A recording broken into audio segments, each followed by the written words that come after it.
Here are the things I wish someone told me when I first laced up my shoes. Which brings me to my first point of the video, which is finding the correct shoe for yourself. The shoes you use to walk every day probably aren't the best for running. So you should probably start looking for a nice pair of running shoes. But how would you find them? And which ones are the right ones for you? My recommendation is for you to get someone to record yourself while running, or if you don't have any friends like me, you just record yourself to see how you land your feet. Whether you overpronate, meaning you use the inside of the foot, you supinate, meaning you use the outside of the foot, or you're a neutral runner. After you know how you land your foot, then it becomes way easier for you to pick the shoe that's correct for yourself. Because once you know how you land your foot, then you can start doing some research on what are the best shoes for that problem to fix. Problem, don't worry, you don't have any problem. Just people are built differently. With that being said, I just got these new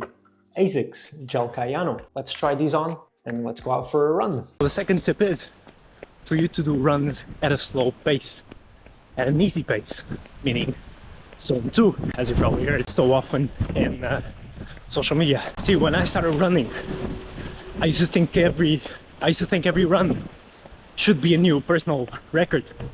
That you should be faster or just simply have a better heart rate after every single run. But that just couldn't be further from the truth. My idea now is, I just think if I was in the gym, what I mean by this is, in the gym, you're not always trying to chase a PR after every single workout. You train for like 6, 10, 12 weeks, I don't know. And then you test your new PR. So I'm taking running the same way, where I do this period of training. Then after 10 to 12 weeks, I test my running, whether that's a 5K, 10K, etc. So try to make your runs around like 80% of your weekly mileage in zone 2. And another tip for you, if you're struggling to do it, then don't be afraid to walk. This is something that took a while for me, because I felt bad, like if I'm running, I shouldn't be walking, right?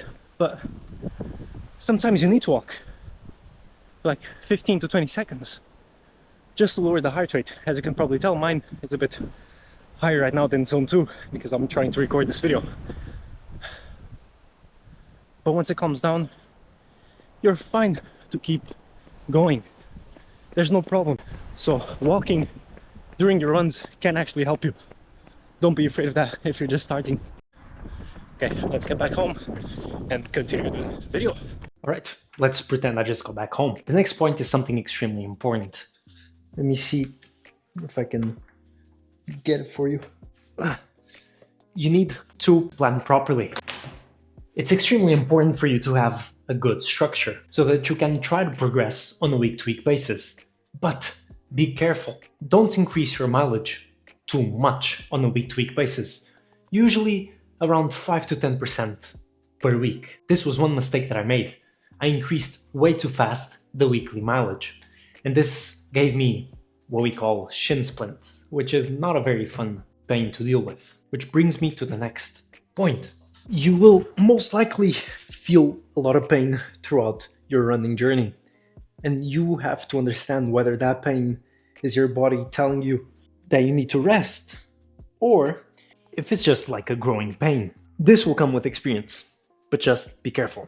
I would say that pain is necessary for growth, but when it comes to running, sometimes pain actually isn't necessary. And the final tip, compare yourself to yourself and no one else. Your journey is yours.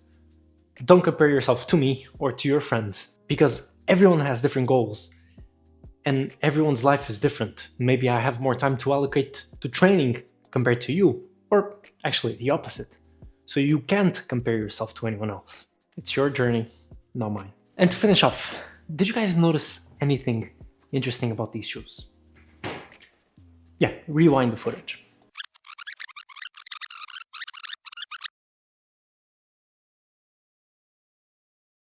Yep, I bought women's shoes.